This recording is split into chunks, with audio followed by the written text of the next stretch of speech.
Vamos ahora a darle la bienvenida a dos grandes compañeros que fíjese, hoy la mesa de análisis va a estar de agasajo porque tenemos a un jurista experto y a un periodista experto.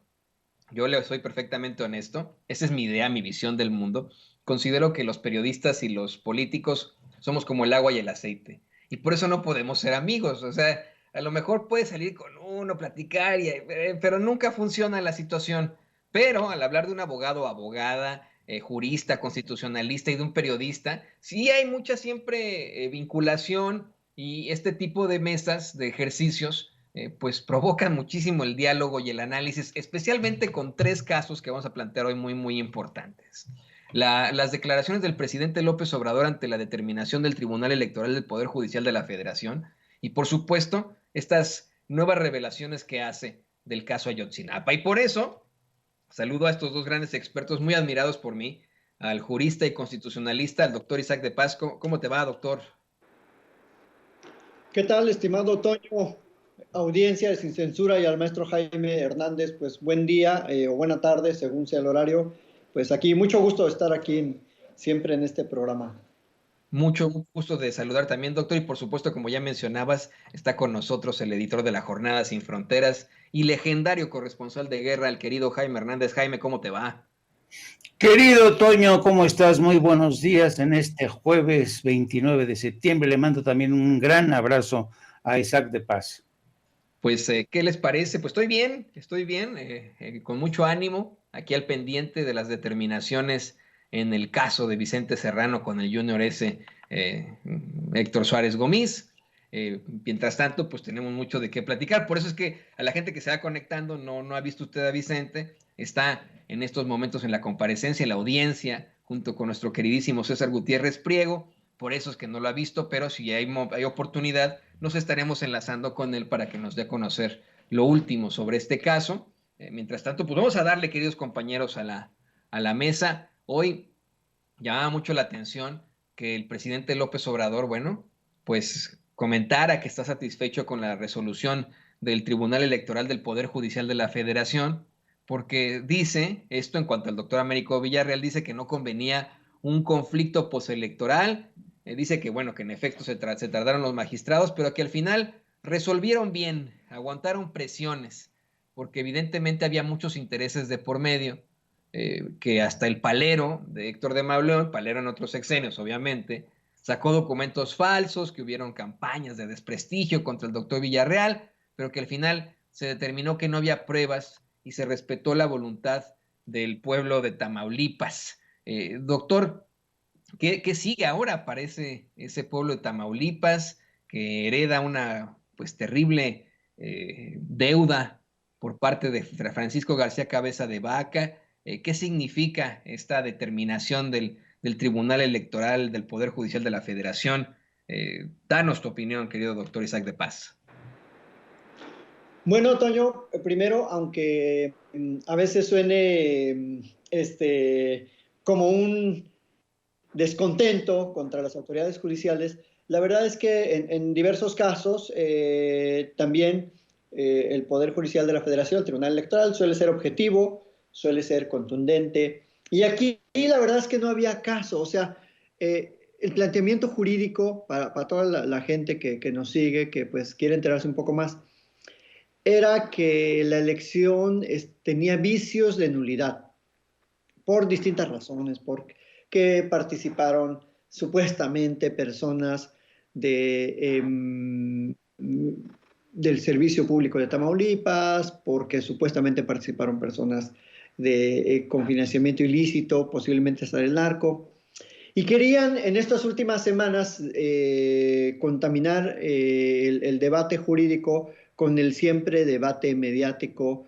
exhibiendo fotografías, exhibiendo notas periodísticas, y ya sabemos que toda esta jauría de medios corporativos que le hacen eco a esas cuestiones, seguramente muy bien incentivados con dinero, pretendían hacerle creer al tribunal o aportar datos de que el gobernador electo pues tenía una cercanía con el narco. Entonces, ya se desmintió totalmente de parte de todos los actores ahí involucrados. El embajador desmintió totalmente esas, pues esas fake news de Chamauleón, o no sé de quién más. Y que, jurídicamente el tribunal dijo, no hay posibilidades de nulidad. La diferencia entre el ganador y el perdedor es estrecha, sí, pero no da para una nulidad. La diferencia de votos era del 6%, que se traducen como en alrededor de, creo que de unos 80,000 votos. O sea, no hay mucho de dónde de impugnar o de dónde agarrar. A veces esas elecciones con porcentajes de votos muy estrechos, pues es cuando en algunos municipios suelen perder por 90 votos, por 100 votos, por 1,000 votos, pero por 80,000, pues no hay cómo justificar eso. Entonces el tribunal, pues coherentemente dijo que la elección fue, más bien el resultado de la elección es legal, es lícito, es válido, y eso no significa que no vamos a criticar que Cabeza de Vaca metió la mano, que sigue intentando poner muchas trabas al nuevo gobierno, como tú bien lo dices, y ya ahorita Jaime nos comentará. Tamaulipas es un estado que ha sido gobernado pues por sátrapas, o sea, cuando menos tienen un proceso penal y cuando más pues están hasta en el extranjero, sus exgobernadores ya sujetos a proceso. Y creo que eso es muy lamentable de un estado que puede aportar mucho a la federación, que merece ser gobernado por gente de bien, como es el doctor Villarreal. Así que pues yo aquí dejaría de entrar ese primer comentario. Sí son retos muy, muy difíciles, ¿no? Y ahorita quizás podemos entrar más en detalle de esos retos que tiene Américo.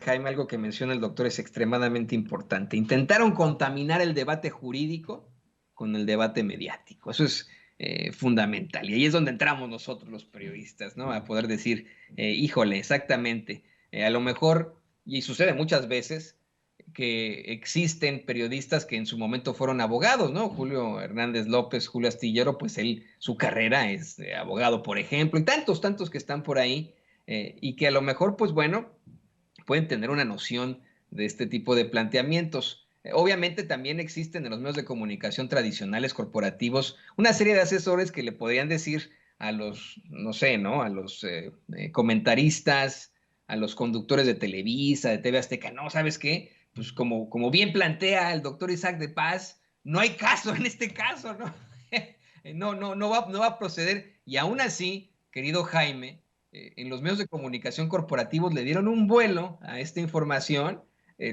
quisieron poner al doctor Américo Villarreal, híjole, al nivel de Al Capone, ¿no? Al nivel del líder de la mafia italiana, vamos al gran capo, al capo de Tutti Capi, ¿no?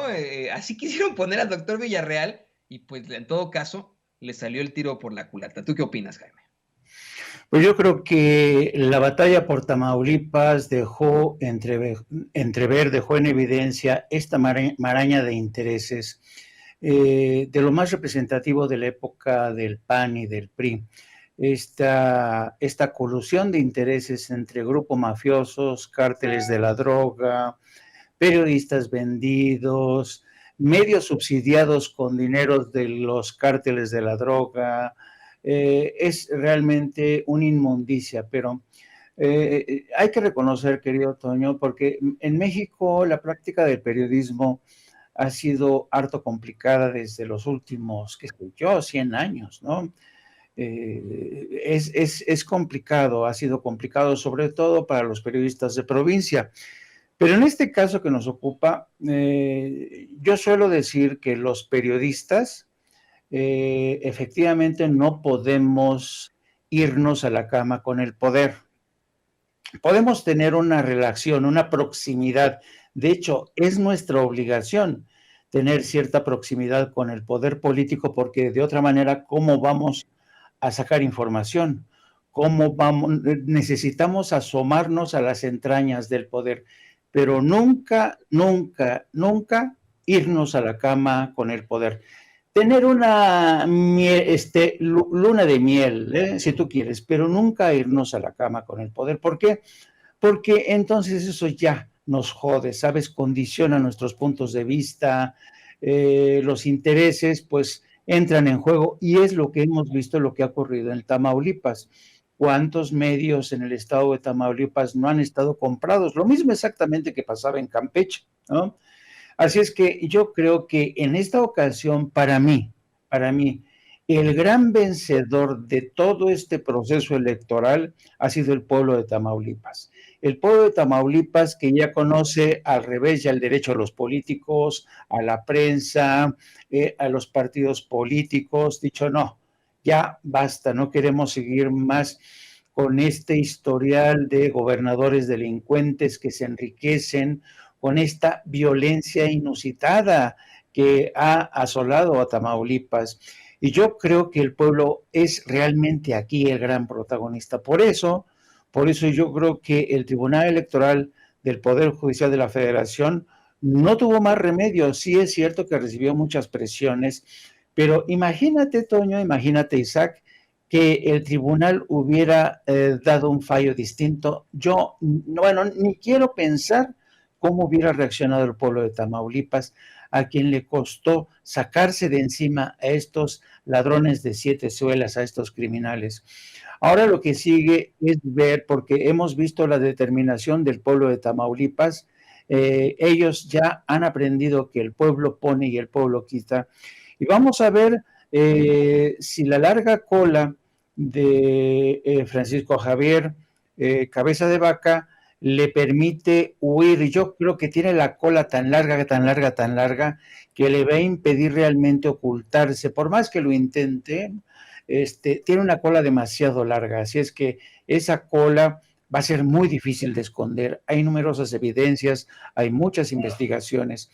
Así es que yo creo que el gran vencedor de este proceso, al que tuvo que plegarse el tribunal, ha sido el pueblo de Tamaulipas. Y yo creo que son de estas lecciones en democracia que deben celebrarse, ¿sabes?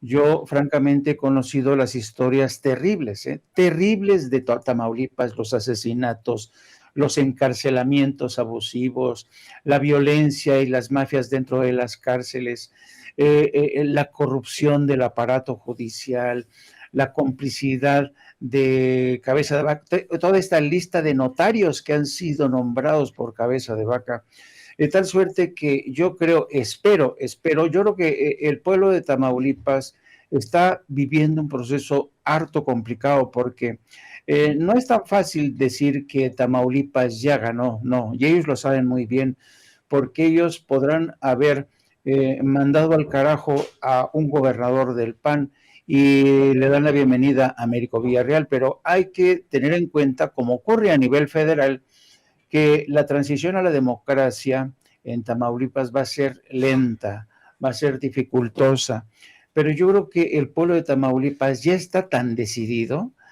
a seguir adelante que yo espero que no pierdan este brío, estos ánimos para seguir adelante. Definitivamente, y le deseamos lo mejor de lo mejor a ese el gran pueblo de Tamaulipas. Esperemos que se puedan siempre poner en contacto con nosotros ante cualquier adversidad. El mismo gobernador, pues ya próximo gobernador de Tamaulipas, Américo Villarreal, aquí en Sin Censura, siempre nos prometió aquí, nos prometió transparencia y claridad. Nosotros no, se lo decimos a usted que nos ve y que nos escucha. No hay carta blanca, no hay cheque en blanco aquí en Sin Censura, ni usted tampoco debe tenerlo. Vamos a cuestionar en caso de que sea necesario y vamos a exigir que las cosas vayan muy bien ahí en Tamaulipas. Tamaulipas se lo merece, ese gran pueblo de Tamaulipas se merece que sea el fin de esa larga noche priista y panista, que este sábado llegue ese fin de esa larga noche, pero pues vendrán las repercusiones, vendrán todavía muchas situaciones terribles que dejó el gobierno del panista Francisco García Cabeza de Vaca. El siguiente tema que me parece es fundamental. Hoy el presidente López Obrador habló, luego de dar a conocer una serie de planteamientos, Ernesto Ledesma le responde pues con muchas revelaciones sobre el caso Ayotzinapa, sobre el informe, sobre esos que no quieren que se conozca la verdad. De hecho, habla de una actitud perversa para proteger a los responsables, pero que lo importante en todo caso es plantear la verdad en todo. Hay un planteamiento que hace muy fuerte que yo había escuchado, queridos compañeros, desde hace mucho tiempo en redacciones en las que he trabajado, en los medios de comunicación tradicionales, algo que obviamente y desafortunadamente los comentaristas pues no lo plantearían porque el caso Ayotzinapa era algo que llevaba muy por encimita, que verdaderamente tienen todavía en los medios de comunicación como un tema tabú, desafortunadamente. Pero es el actuar del gobierno, del gabinete de Enrique Peña Nieto. No se entendía nunca por qué tomaron el caso, siendo Procuraduría General de la República, por qué no fue primero la Procuraduría Estatal la que enfrentó el caso, y sobre todo, ¿por qué se fabricó todo? ¿Por qué ocurrió? Pues vamos, de pronto de un día para otro salieron con la llamada verdad histórica cuando eso no se consigue, sino hasta al pasar del tiempo, cuando ya se pueden comprobar todos los datos históricos. Hoy el presidente López Obrador cuestionó al gobierno de Enrique Peña Nieto por qué debilitar al Estado, por qué debilitar una institución como la Secretaría de la Defensa, que no pudo al día siguiente o a la semana que se tenía toda la información dar a conocer los hechos, por qué engañar. Y hoy, querido doctor Isaac de Paz, tienen mucho para actuar en contra de los responsables. Antes de que vayamos a las siguientes declaraciones, ¿qué más ves tú en cuanto a acusaciones formales de personajes alrededor del gabinete de Enrique Peña Nieto? Ya está ensartadísimo Jesús Murillo Caram, pero se habla también de lo que pudo haber tenido en esto Miguel Ángel Osorio Chong, un personaje como Luis Videgaray o el mismo Peña Nieto. ¿Qué nos puedes decir sobre esto, doctor? Bueno, Toño, hay que puntualizar que yo considero que hoy fue un intercambio bastante expresivo de parte del presidente con Ernesto Ledesma de Rompeviento, muy fructífero porque de entrada, y más allá del caso Ayotzinapa y su importancia, yo siempre reitero que nunca antes habíamos visto un presidente contestar de manera abierta, de manera franca, de manera muy honesta y con un dominio pues completo de un problema nacional como es este de la desaparición forzada. Yo nunca había visto eso en lo que llevo de existencia, ni a López Portillo lo vi nunca, ni a De la Madrid, ni mucho menos a Salinas, puras entrevistas a modo con periodistas que desde luego pues ni siquiera dominaban los temas y mucho menos con Cedillo, ni Fox, creo que no sé, Fox aprendió eh, español en la misma escuela que Peña Nieto aprendió inglés, entonces pues difícilmente podía expresar de manera coherente una idea. Y esto creo que sí se lo debemos agradecer al Ejecutivo porque se expone a la crítica, se expone a los cuestionamientos. Y hay dos cosas muy importantes que le cuestionó Ledesma. Sobre todo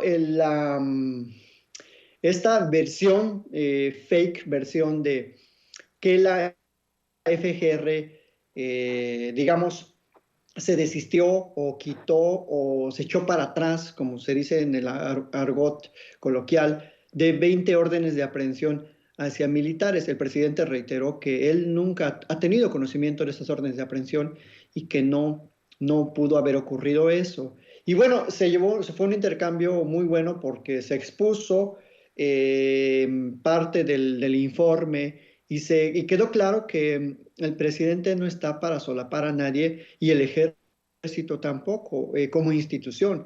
Y que en este país ya era hora de que hubiera un presidente que identificara o por lo menos no se opusiera al fincamiento individual de responsabilidades, porque eso es algo que sí tenemos que subrayar, que las instituciones debemos de fortalecerlas, sí criticarlas, pero también fortalecerlas en cuanto a abrir los caminos para que se limpien de corrupción, porque pues yo que pretendo vivir o hacer valer el Estado constitucional, no puedo decir el ejército está todo corrompido, el ejército no sirve para nada, y toda esa sarta de críticas absurdas que le hace la oposición a este gobierno precisamente y a este ejército, porque como él lo dijo, antes nunca se quejaban, nunca cuestionaban, había un pacto de silencio mediático, toda estos medios corporativos callaron básicamente desde el 2014 al 2018. El caso Ayotzinapa era casi caso olvidado. Hasta hubo académicos y hubo libros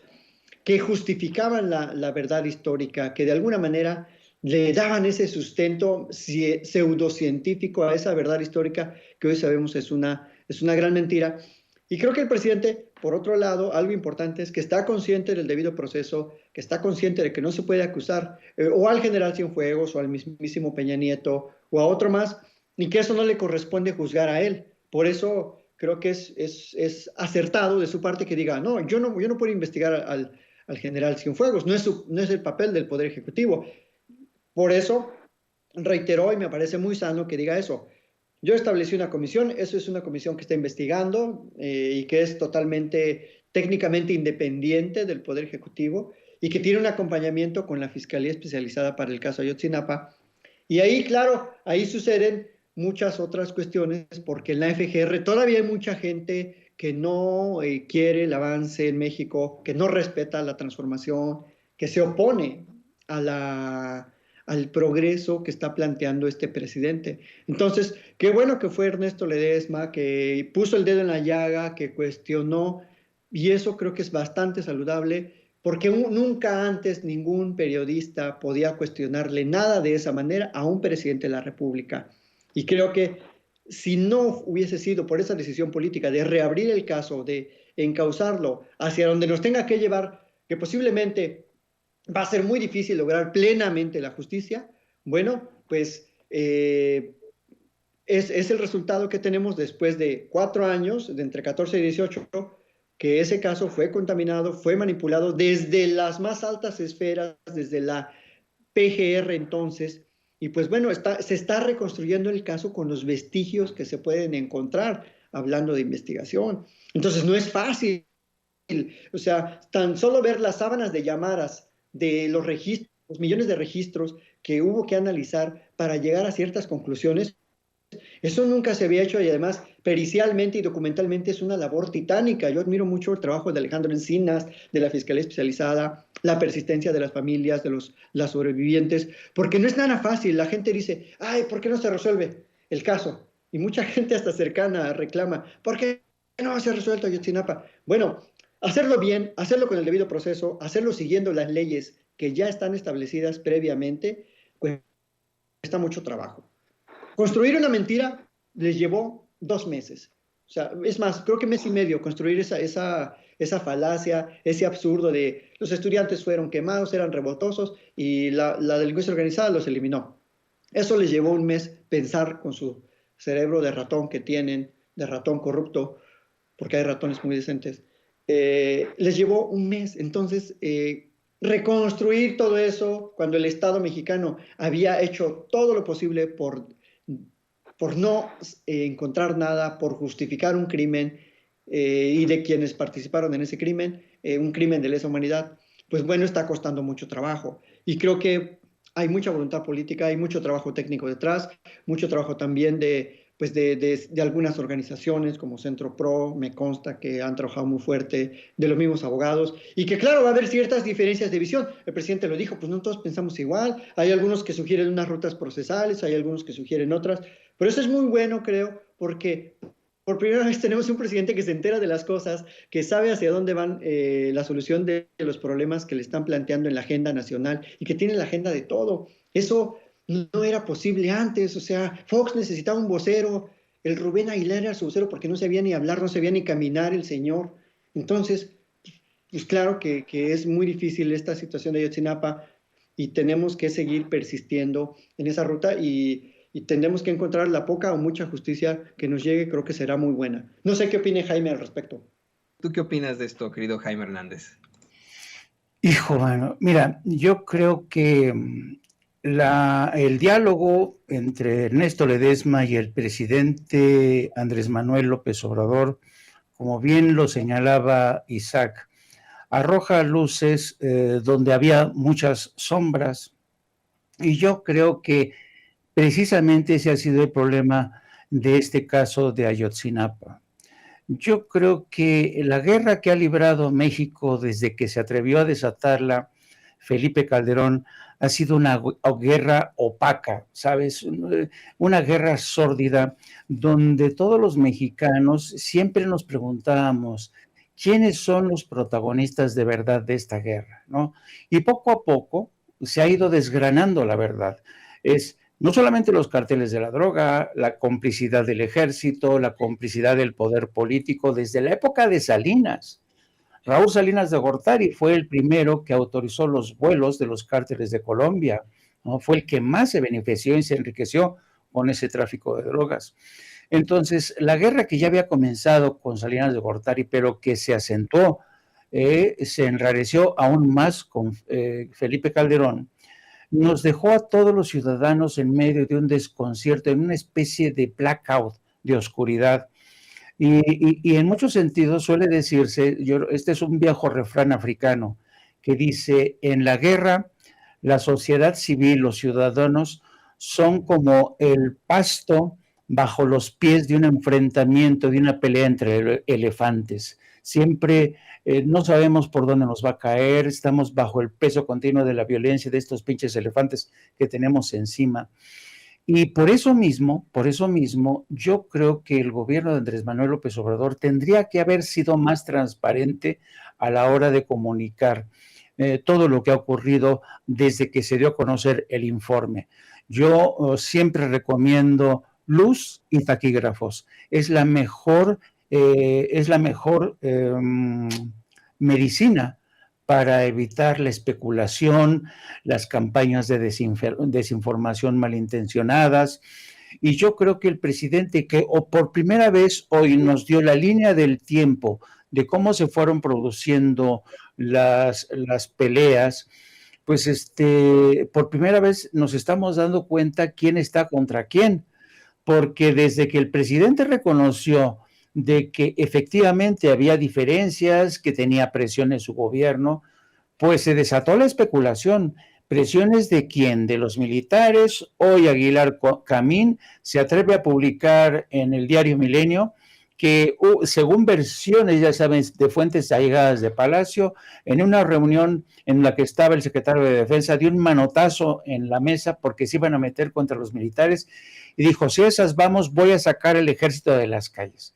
Yo, francamente, no me imagino al general Crescencio Sandoval dando un manotazo y contraviniendo las órdenes del presidente, que es el comandante supremo de las Fuerzas Armadas. No me lo creo. Entonces, ¿pero qué es lo que ha pasado? Hasta ahora, ¿cuáles han sido los adjetivos que se han utilizado para presentar este capítulo tan confuso? Se ha utilizado los adjetivos, los cabezales en columnas, dice, la caja de Pandora del informe de Ayotzinapa, el laberinto de confusión del informe de Ayotzinapa. Y esto es producto justamente de esta falta de transparencia. Yo creo, y como dice a veces bajo el cabezal principal del Washington Post, hay una frase que dice, la democracia muere en la oscuridad. Y mientras este gobierno no aprenda, el presidente ya lo ha dicho, él cree que es importante que este pueblo, el mexicano, sepa de primera mano qué es lo que está ocurriendo de verdad, porque si no, le va a dejar amplio terreno a los especuladores, a quienes creen generar confusión, hablar de, no, es que los militares ya están desobedeciendo al presidente, se le echaron encima Carlitos Loret de Mola en la columna, creo que de ayer o antier, los militares doblegaron al presidente, sáscales, ¿no?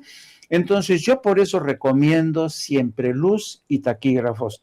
Ojalá a partir de ahora nos quede más o menos claro qué es lo que ha pasado. Y según mi interpretación, que más o menos lo logró dejar entrever el presidente, la disputa fue a raíz de este fiscal especial del caso Ayotzinapa, que no coincidió con el reporte final, se sintió marginado y renunció. Pero aquí incluso hay quienes habían especulado con el hecho de que el fiscal general Gertz Manero estaba saboteando el informe.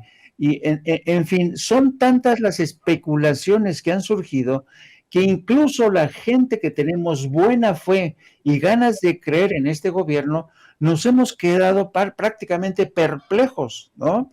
Entonces ya no sabes por dónde están las cosas hasta que ahora el presidente nos hizo el favor de más o menos aclararlas. Entonces, yo recomiendo, insisto, Toño, luz y taquígrafos. Es en estos momentos en que seguimos, parece mentira, es como si todavía no hubiera acabado esta guerra. Seguimos entrampados por estas medias verdades, rumores que surgen desde Palacio, desde fuentes confidenciales, y qué mejor que aprovechar la mañanera para que el propio presidente aclare esto, porque si no, yo creo que el nombre del operativo, y lo hemos visto desde las últimas semanas, de la oposición y los medios corporativos, con honrosas excepciones, es hacerle el caldo gordo a la confusión.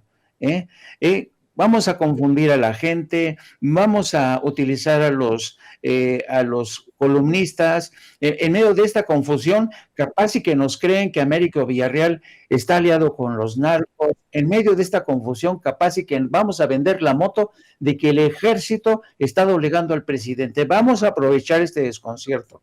Entonces, insisto, yo creo que el gobierno, después de este informe, un informe que es fundamental para esclarecer la verdad, para que los padres de los estudiantes encuentren justicia, es que hay que ser más claros, y esta es una recomendación que le hago yo al presidente y a sus colaboradores. Se lo hago sin acritud, sin acritud, se los hago con todo el entusiasmo que a mí me sigue provocando este movimiento de la cuarta generación, porque estoy convencido que el proceso de democratización tiene que ir primero con la libertad de expresión, con la verdad, la transparencia de los gobiernos, porque de otra manera vamos a seguir perdidos en esta niebla que ha traído consigo la guerra que desató Calderón.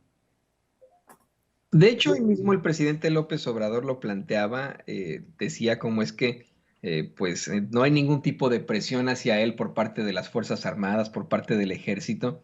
Y a mí me parece, como bien mencionan ustedes dos compañeros, que definitivamente hay una situación completamente distinta a lo que ocurría en otros momentos. O sea, comparar, por ejemplo, a Jesús Murillo Caram y su verdad histórica con lo que se está dando a conocer ahora con Alejandro Encinas y con el mismo presidente López Obrador es abismal.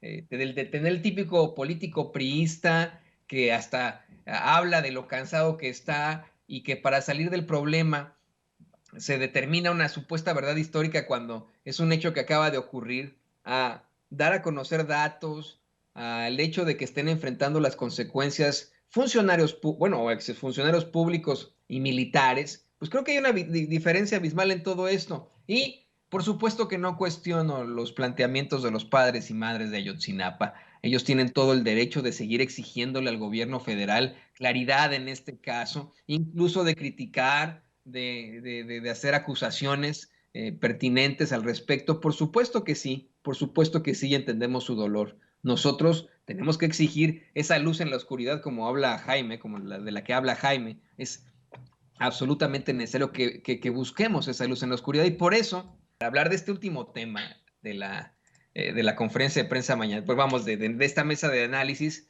de un tema que se da en la conferencia de prensa mañana, era una revelación que hace el presidente López Obrador. El presidente mencionó que se le cuestiona mucho por qué no enfrenta las consecuencias del caso Ayotzinapa Enrique Peña Nieto. Y que su respuesta es que pues Jesús Murillo Caram tiene que hablar, tiene que decir si le dieron instrucciones, porque en el documento no aparece como responsable Peña Nieto, sino Murillo Caram. Y a pesar de que Ernesto Ledesma le reprocha que, bueno, pues pareciera que en todo caso no se puede hablar del general Salvador Cienfuegos, el presidente sí habla de Salvador Cienfuegos, del exsecretario de la Defensa. Le aclara que en todo caso, en lo general, este es un asunto no es un asunto de un militar, sino de un civil. Dice, a ver, y de todas formas, el que detenta el cargo de comandante supremo de las Fuerzas Armadas es el presidente de la República. Así lo planteó el presidente López Obrador. De hecho, hace un comparativo con pues vamos, la actitud y la directriz que dio Gustavo Díaz Ordaz como jefe supremo de las Fuerzas Armadas, como comandante supremo de las Fuerzas Armadas, durante la masacre de estudiantes en 1968.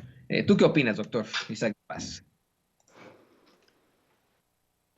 Bueno, Toño, fíjate que es importante siempre reiterar que este presidente no pretende ninguna venganza política, ni ninguna vendetta, ni una faramalla de voy a meter a la cárcel a Peña Nieto, como muchos pretendían con sus faramallas de, por ejemplo, el tal Canalla, que por cierto, quién sabe dónde anda, en qué agujero negro del espacio sideral estará el famoso Canalla.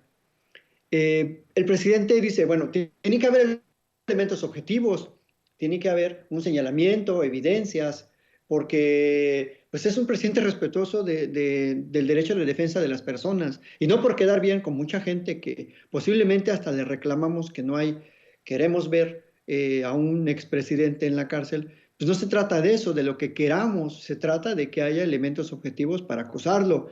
Y si Murillo Karam o alguno de los otros implicados en ese caso arroja, aporta elementos o datos que lleven a comprobar la participación de Enrique Peña Nieto por una acción concertada o por una omisión concertada o que se le informó y tuvo conocimiento y no se enteró, bueno, pues entonces se tendrá que actuar y no lo va a hacer el presidente, sería la fiscalía. Entonces, creo que es algo que no le corresponde al presidente y que en todo caso tiene que provenir de fuentes y datos confiables para no incurrir en esto que ellos les gusta llamar que las persecuciones políticas, porque todo el mundo se hace la víctima, todo el mundo... Eso fue lo que dijo Murillo Karam en su momento de detención. Dijo, esto es político, ok, ya me entrego. Pues no, señor, es jurídico. Usted tiene una responsabilidad y usted tiene que responder y además usted ya lo reconoció que era el responsable.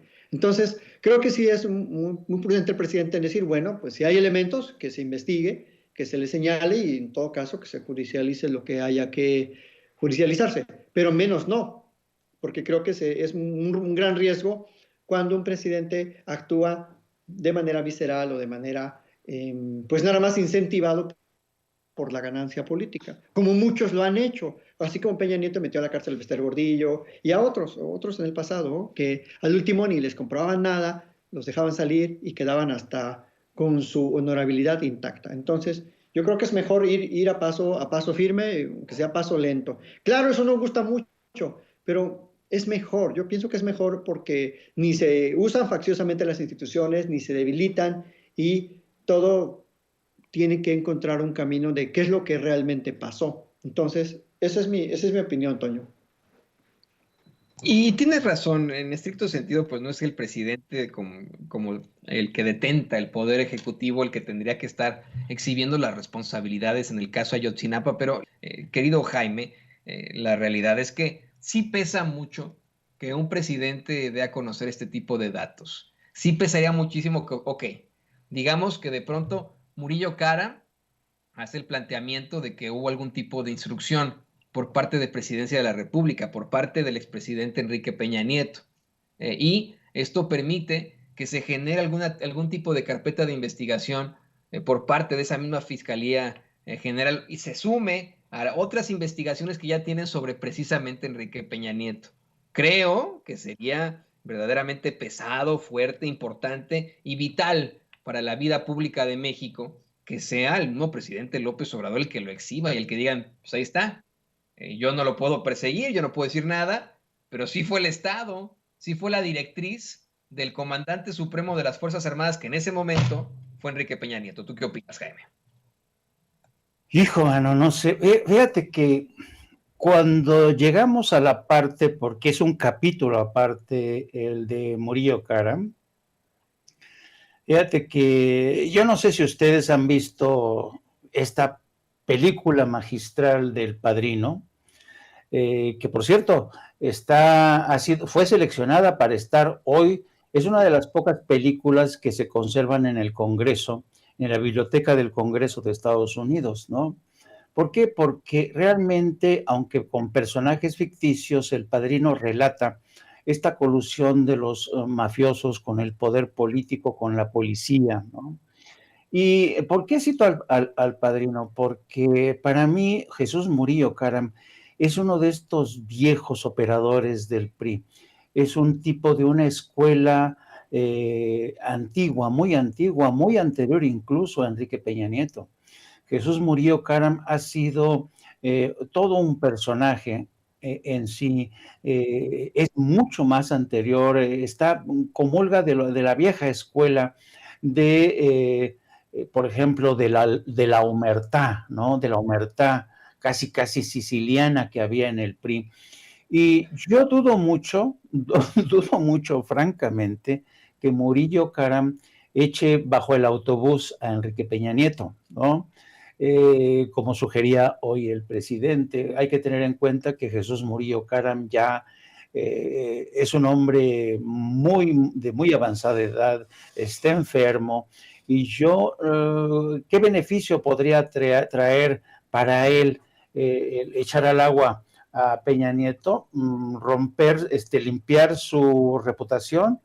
No sé si a él, con este historial que tiene Jesús Murillo Caram, que es leal a sus amigos, leal al partido, es otra escuela. Jesús Murillo Caram es un hombre con muchos vínculos con ese poder y ese viejo poder priista.